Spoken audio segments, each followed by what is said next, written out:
You know what I've learned. God is never late, but He's also never early. He shows up right on time, even when our anxious hearts are screaming, God, where are you? Some of you have been praying, fasting, crying, and you feel like heaven's been silent. But what if the silence isn't absence? What if the delay isn't denial? What if God is working in the waiting? Because the truth is, if you get it too soon, you won't be ready. And if you hold it too long, you'll miss it. That's why today I came to remind you, trust God's timing, because His timing is perfect. Delay is one of the hardest things for us to handle, because we live in a world that wants everything instantly. We want the blessing without the waiting, the miracle without the process, the answer without the silence. But God does not operate on our deadlines, and when He seems to be delaying, it is never because He is ignoring us. Delay is not denial. It's actually His way of preparing something bigger, something greater, something we could never orchestrate in our own strength. Think about how many times in your life you asked God for something, and He didn't answer it when you wanted Him to. At the time, it felt like rejection, but looking back, you realize it was actually protection. He didn't give you what you wanted in that moment because He knew it wasn't the right thing or it wasn't the right time. God's not yet is never, never.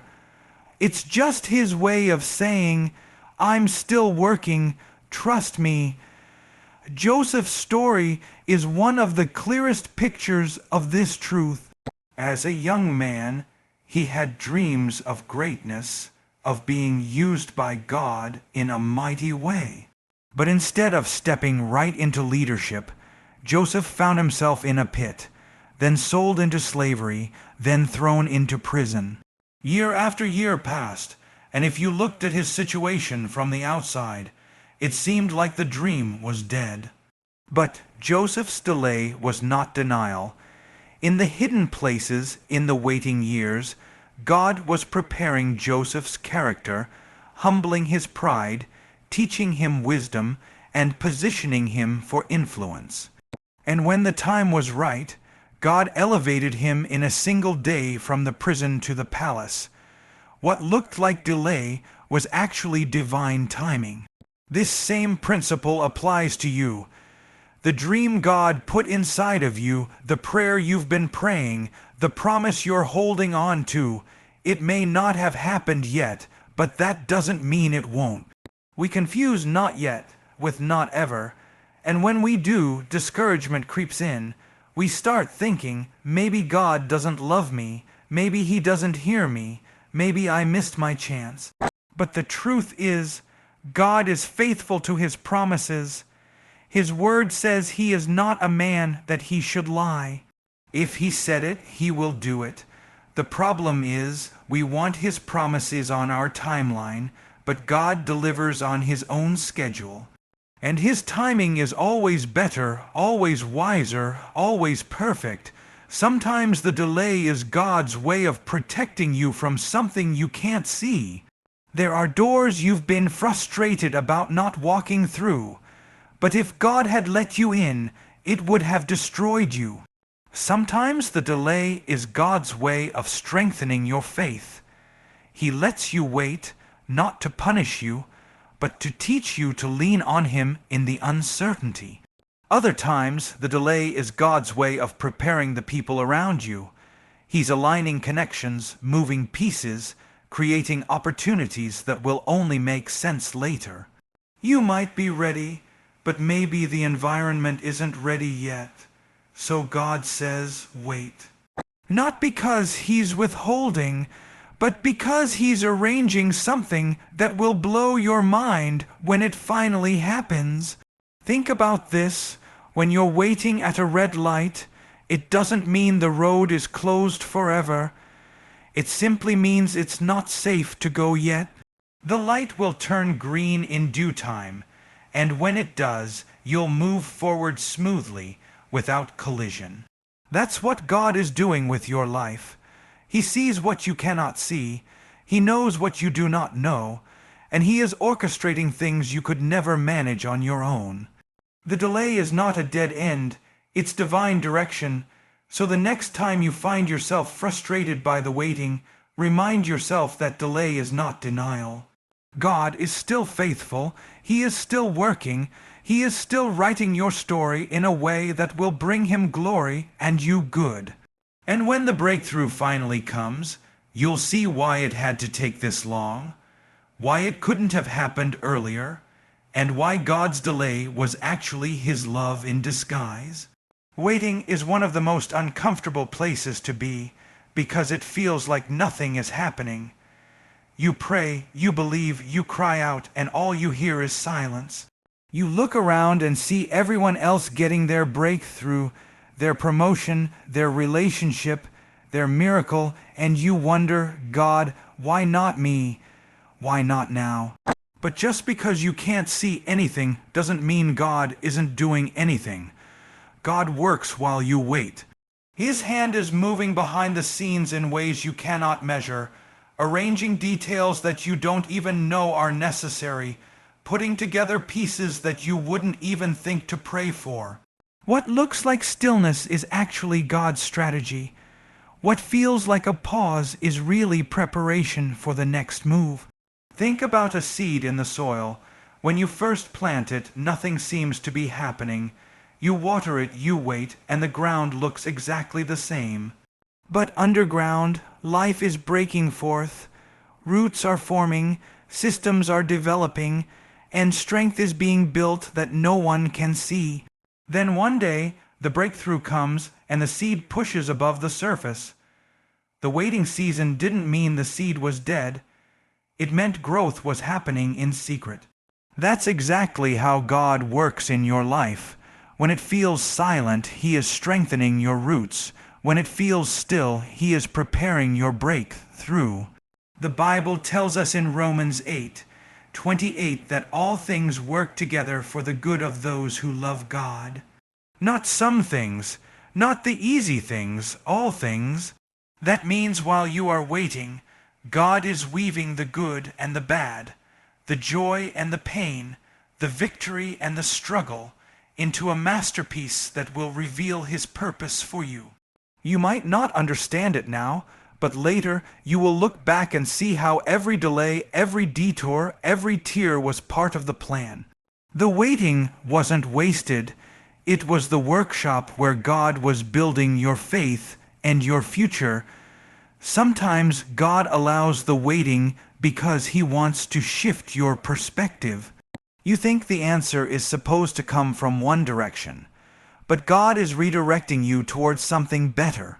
Other times, He uses the waiting to prepare people in your life who are connected to your destiny. Maybe you're ready, but the people who need to walk with you into the next season aren't ready yet. Or maybe the opportunity is ready, but you still need to develop the character to sustain it. God is not just working on the blessing, He's working on you. He's shaping your patience, sharpening your obedience, and building endurance that you will need when the blessing arrives. One of the greatest lies the enemy whispers during the waiting season is that nothing is happening. He wants you to believe your prayers are bouncing off the ceiling, your faith is pointless, and your tears are wasted. But the truth is, every prayer you pray, every tear you cry, every moment you choose to keep trusting is stored up before God. He is moving pieces you cannot see. He is opening doors that aren't visible yet. He is setting the stage for a moment that will show you He was working the whole time. Just because you don't see, it doesn't mean it isn't real. Faith is trusting the invisible hand of God when your eyes can't track His movement. So don't give up in the waiting. Don't assume silence means absence. Don't mistake stillness for inactivity. God works while you wait. And when the right moment comes, when everything He has been arranging comes into alignment, The breakthrough will happen suddenly. You'll see doors open that you didn't knock on, opportunities appear that you didn't plan for, and blessings pour out that you didn't expect. And when you look back, you'll realize He was working the entire time, even when you thought nothing was happening. We all love the idea of the promise. The promise gives us hope, something to hold onto when life gets heavy.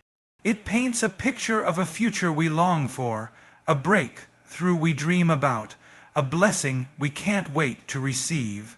But the part we often struggle with is the process that comes before the promise.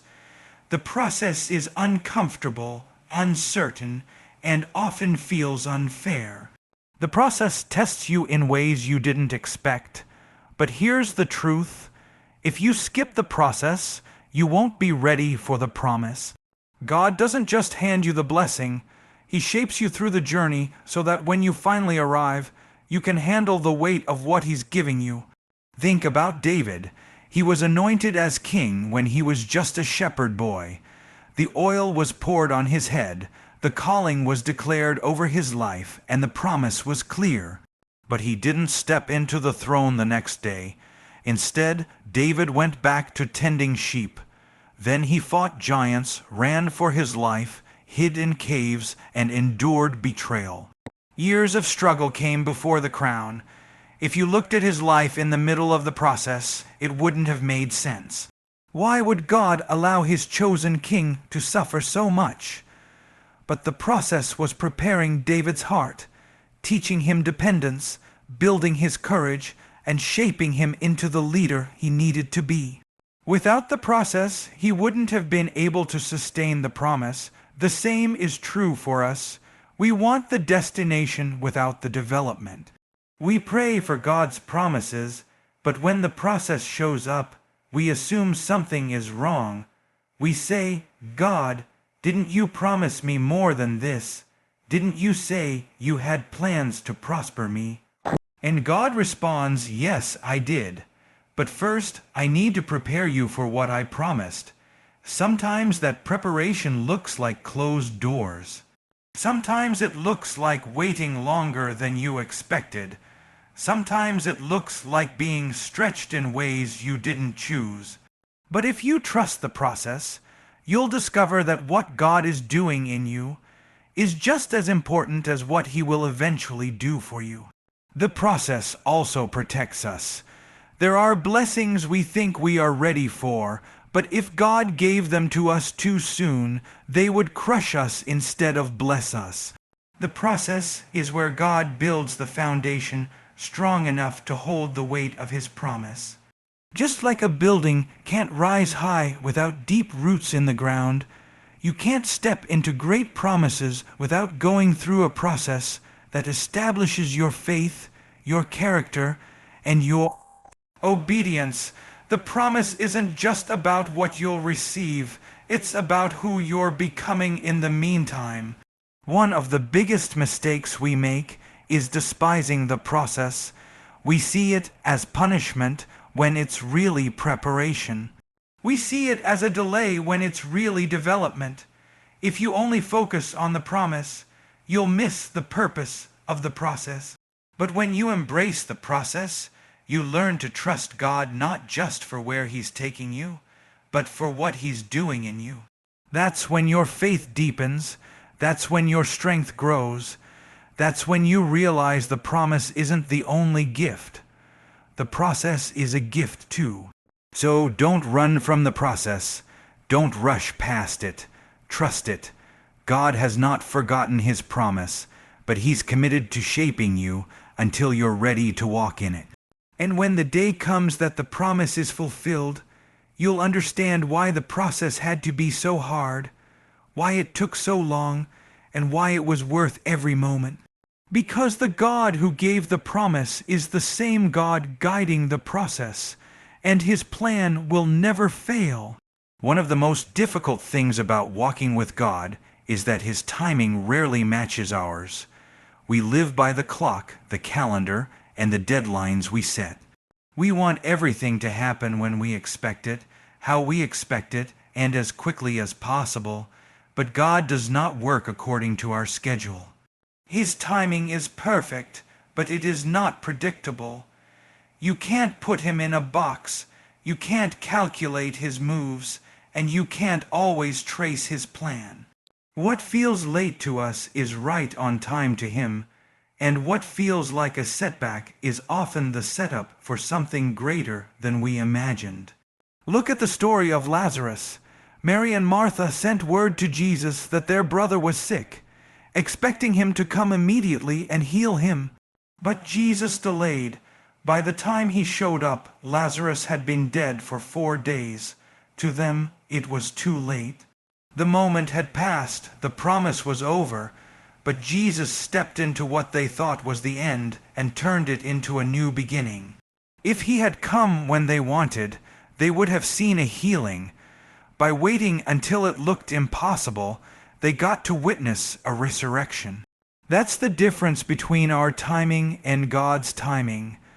Our timing wants relief, but his timing brings revelation. Our timing wants convenience, but his timing brings glory. This is why God's timing can be frustrating. You pray, you plan, you prepare, and then God makes you wait. You try to predict when the breakthrough will come, but he keeps you in suspense. And it's not because he enjoys making you uncomfortable. It's because he knows what you don't know. He sees what you can't see. He knows what needs to shift before the promise can be released. If he gave it to you too soon, you wouldn't be able to handle it. If he waited too long, you might miss it. So he brings it at the exact moment when everything aligns. The problem with predictable timing is that it doesn't require faith. If you knew the exact date and time God was going to answer your prayer, you wouldn't need to trust him in the waiting. You wouldn't have to lean on him when nothing made sense. Faith grows in the unpredictable. Faith is developed in the tension between what God promised and when God delivers. Every time you keep believing without knowing the timeline, you are proving your trust in his character rather than your own control. And that is exactly what God desires, that you would depend more on him than on your calendar. Think about seasons in nature. You can't force winter to end early or summer to last longer. Each season begins and ends in its own time, and no amount of rushing can change it. In the same way, God has appointed seasons for your life. There's a time to sow and a time to reap, a time to endure and a time to rejoice. You may not know the exact date, but you can trust the God who set the seasons in motion. If he can control the rising of the sun and the turning of the earth, surely he can manage the timing of your life. So the challenge is to surrender your timeline, to let go of the pressure to figure everything out, and to rest in the truth that his timing is always for your good. You may not be able to predict how or when it will happen, but you can be sure that when it does, it will be better than anything you could have scripted. And when you finally step into that answered prayer, you'll look back and realize every delay, every detour, and every moment of waiting was not wasted. It was all part of a perfect plan unfolding at the perfect time.